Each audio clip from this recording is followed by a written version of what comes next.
Have you been stressed, anxious, or worried? Have you felt pangs of loneliness in recent times? Are you longing for greater connection with others in the world around you? In a phrase, are you looking for happiness?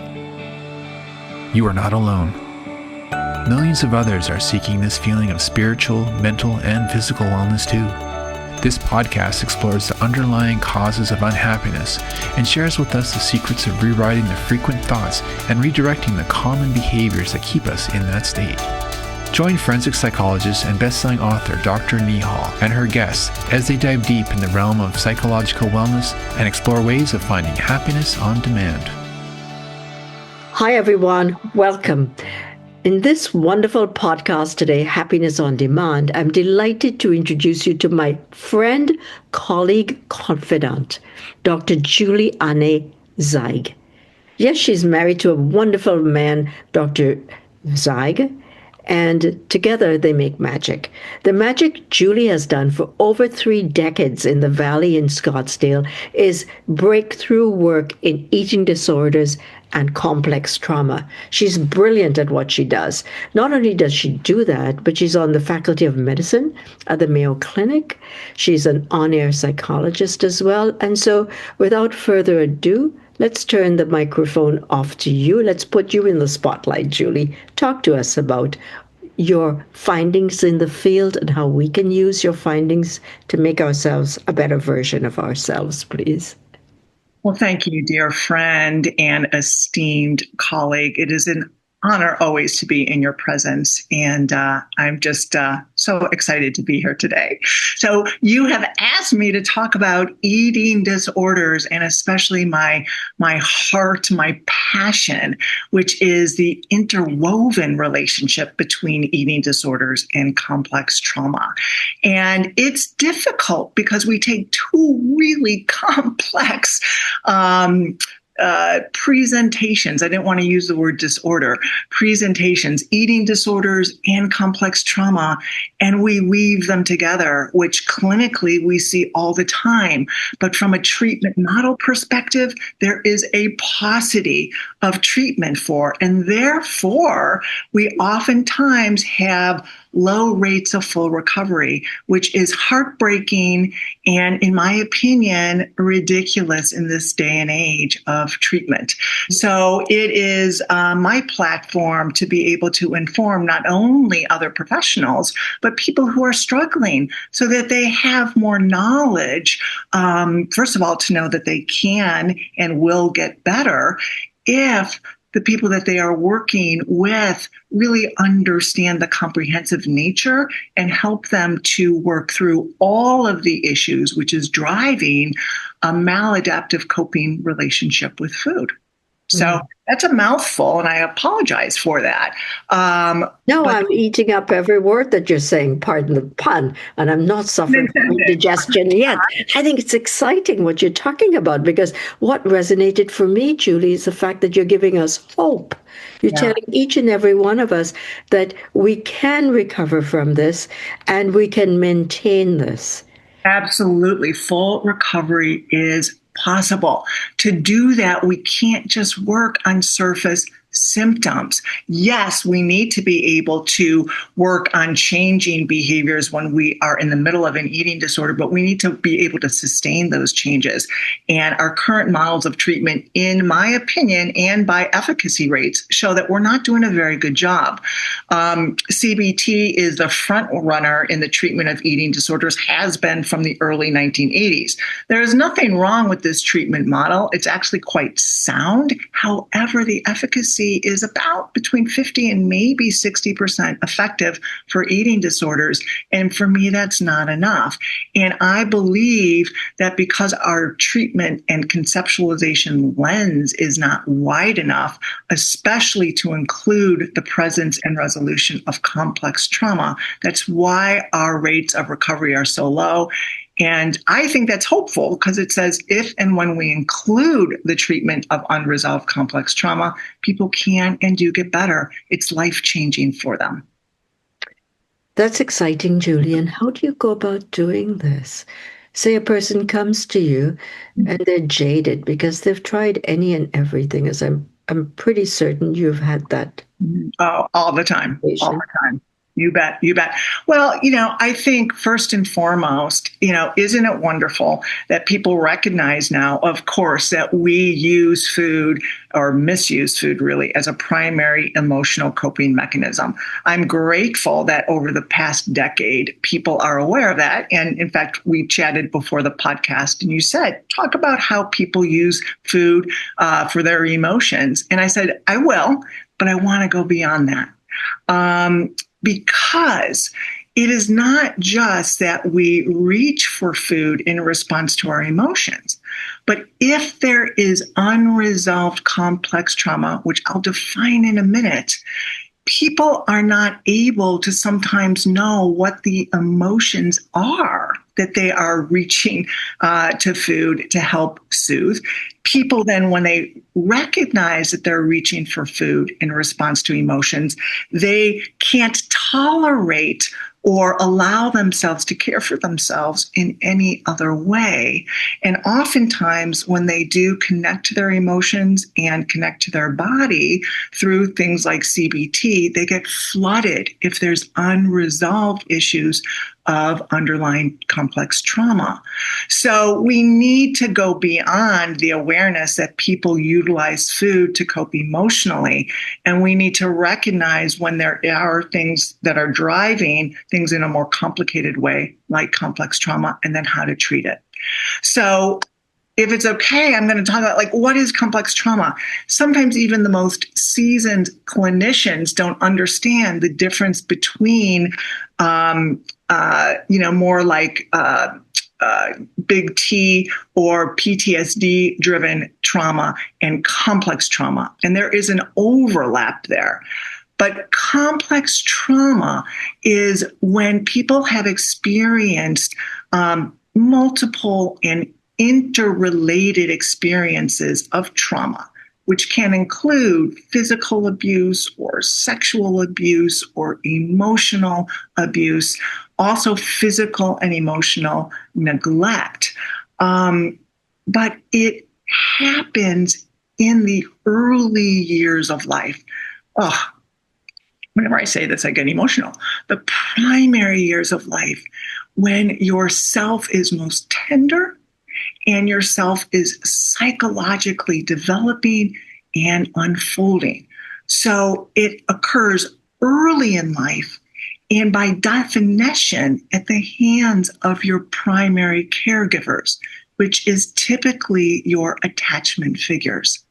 So this is going to be your parents or your grandparents or a beloved and consistent nanny, people that are supposed to be trusted that violate you in the early formative years of life. And because this happens typically in the household very early in life, there is a chronic nature to this abuse. Because if it starts when you're 3 and you can't leave home until you're 18, that's 15 years that you have to experience ongoing trauma. And therefore, your psyche has to find a way to cope. Okay. And primarily our psyches cope by disconnecting. Okay. Disconnecting from ourself, our body self, and our emotional self as a way to somehow survive. Okay. Does that make sense? Does that make sense? Julie, it makes me feel right now I can access feelings of intense sadness, not on my side, but on behalf of the patients I have treated. And, to hold them in that pattern and for them to know that we are authority figures, but we're not going to abuse them. Well, absolutely. Absolutely. So the therapeutic relationship is a primary reparative opportunity to redo these early attachment traumas. And in fact, that is a core component of my strategic attachment repair therapy. We utilize this incredible honor and privilege as a clinician to be able to, in a strategic and intentional, a very complex trauma informed way, utilize the client's current presentation and their past history, which we need to assess for, in a way that we can both respond to spontaneous opportunities in the therapeutic sessions and relationship, and we can actually artfully craft and create reparative opportunities to redo these primary attachments that got so disrupted. In my opinion, we cannot ask a client to connect to their body or connect to their emotions if it is, number one, not extraordinarily safe to do so, and that they have learned tools to be able to manage that attachment. And we can give them cognitive tools, but in the absence of unresolved complex trauma, or in the presence of unresolved complex trauma, they will get flooded by trauma and they will disconnect, which deems most cognitive behavioral models ineffective. Now, I'm saying this in a somewhat rushed and somewhat simplified manner because I'm aware of the paucity of time that we have. This could be and is a 6-hour workshop presentation that I often train clinicians in, but it is a core component that is so absent from our current models of treatment. We know that there is comorbidity between all eating disorders and trauma, especially complex trauma. But if you look at models of treatment for eating disorders and models of treatment for trauma, there is not one model, to my awareness, that integrates the two. And that's what I'm offering. That's what I am wanting and needing to change, because in my 30 plus years, that's what brings people to full and lasting recovery. And it's time that we do a better job in our field. So, yeah. Can you tell I have a heart for this area? I really, I love your passion because it mirrors my passion in my clinical work. And one of the things that our listeners aren't aware of, but I am because I know this intuitively about you and I, is pacing. With a CBT model, you go chop, chop, chop. With this model, you really are waiting and holding in a metaphorical way the person who we feel humbled to come into this relationship.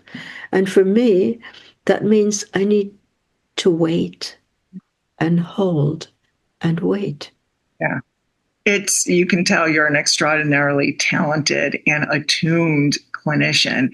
And it's funny, as I've offered this model, I've really struggled with calling it a model because it has to be idiosyncratic. We have to be attuned. We have to adjust.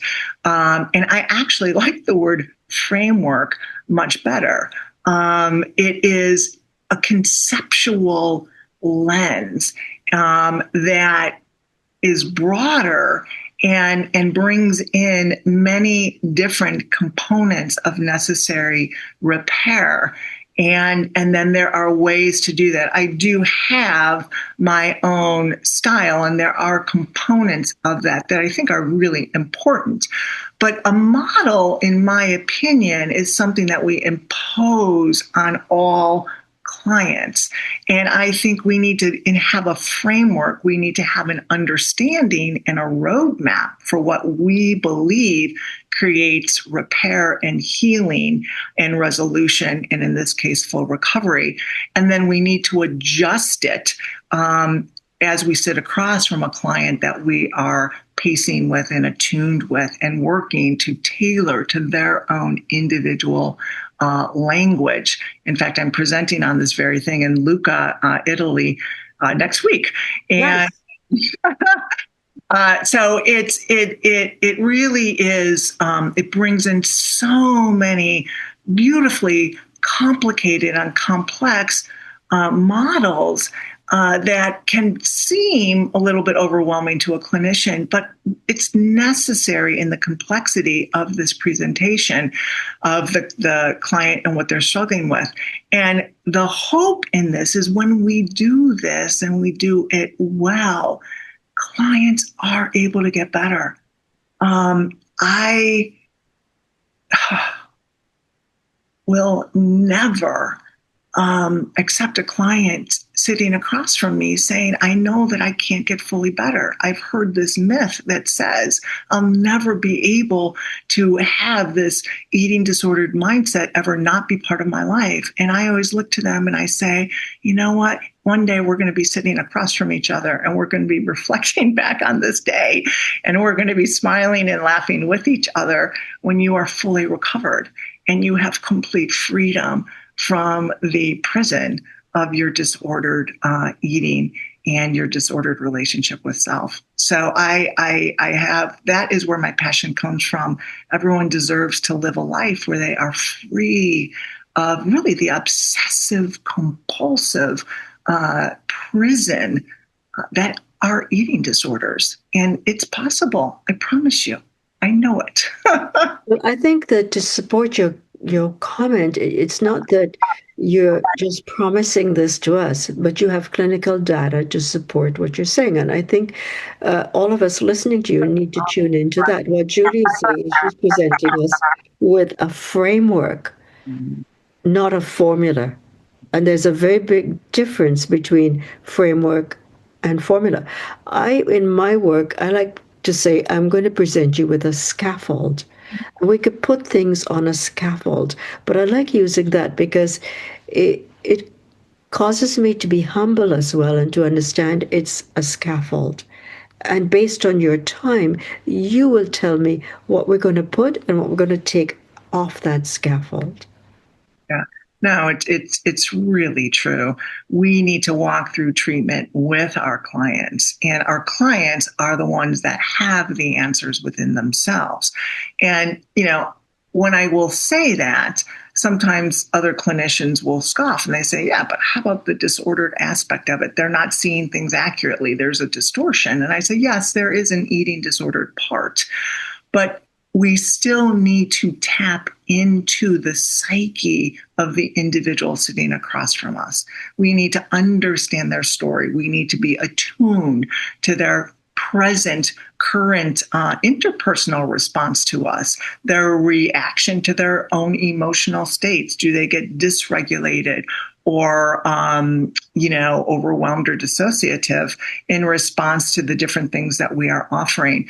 And it is our job to have this expansive framework that is also strategic and intentional. It's not just willy-nilly sitting across from a client. We have a roadmap, but that roadmap is always going to be walked a little bit differently because the journeyers, the patient and the therapist, are always going to be new and nuanced, even though the path is well-trodden. And isn't that the art of psychotherapy, right? Isn't that the privilege that we walk every day with our clients? So I'm really excited to be offering, my expanded framework. And it's not the only one. I want other people to continue to offer their expanded frameworks because the current ones are sound, but they're not serving our clients well enough. Well, I think the word that comes up right now is restorative. Mm-hmm, mm-hmm. Because that's what you're doing. Well, you tell me, what is your association with that word, restorative? I agree, but I'm curious. Because we're just not saying you have X, Y, and Z, therefore this is the formula. You're saying we're going with restoration, and restoring means I want to take the strength that was there that you're telling me you don't have, and intuitively bring that into the present with your permission and with your direction. See, I really liked what you said when you said, well, therapists will say to you, Julie, really? But we know better. I hate that with a passion. How dare they say they know better? Do we know better? Really? I think anybody that is adamant that their way is the only right way, is protecting some ego need, because gosh, isn't it the wise person that listens and learns from others as well as from within themselves? We don't have all of the answers. We want to listen to other people that have had other experiences, and then we want to run it through ourselves, and we want to add our own piece. But if we need to make our piece the only right way, doesn't that give us a lot of false negatives? Right? I mean, it takes a village. It takes a universe to help treat somebody with an eating disorder. And when we are humble enough to draw from lots of different perspectives, we bring our patient, who is the one that is supposed to be benefiting from our frameworks, to a life that they deserve. So we have to be open-minded. We want to continue to develop. I don't know that any of us has the one right answer. And I hope that we keep offering as we learn and revising our perspectives as we learn, because isn't that what the process of life is all about? I think it is. But the thing that you're talking about is sustainability, which is giving our audience right now a lot of hope. And I thank you for that. Because you started by talking about where we fall short. And now you're talking about the ability to sustain changes for a lifetime. I mean, who wouldn't want that? Absolutely. And, I have to talk about what I see as some of the limitations in our current subfield of eating disorders in order to encourage many, many others and hopefully open the doorway for others to step through along with myself at offering new frameworks. Because again, our clients deserve better. And it is our task, not just as psychologists or psychiatrists or therapists, but as human beings, right? To use our own perspective and possibly our own purpose to help others. That to me is what life is all about. And this is one way that my heart is doing this with the people that I serve. So, yeah. So a quick question before you leave. Are there some takeaways you'd like to share with our audience? Well, I think the first takeaway is if you are struggling, please know it's not you. There is nothing wrong with you. You're not doing anything wrong. Okay. Perhaps you need to find somebody that is more specialized or can offer something that is more helpful. Don't give up and believe that it's yourself. I say that because so many of our clients, especially in this area, are filled with shame and lack of self-worth.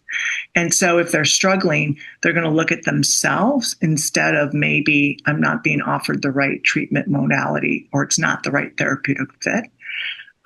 You can get better. I promise you that. That's just not my heart. That is from decades of experience and seeing many people fully recover.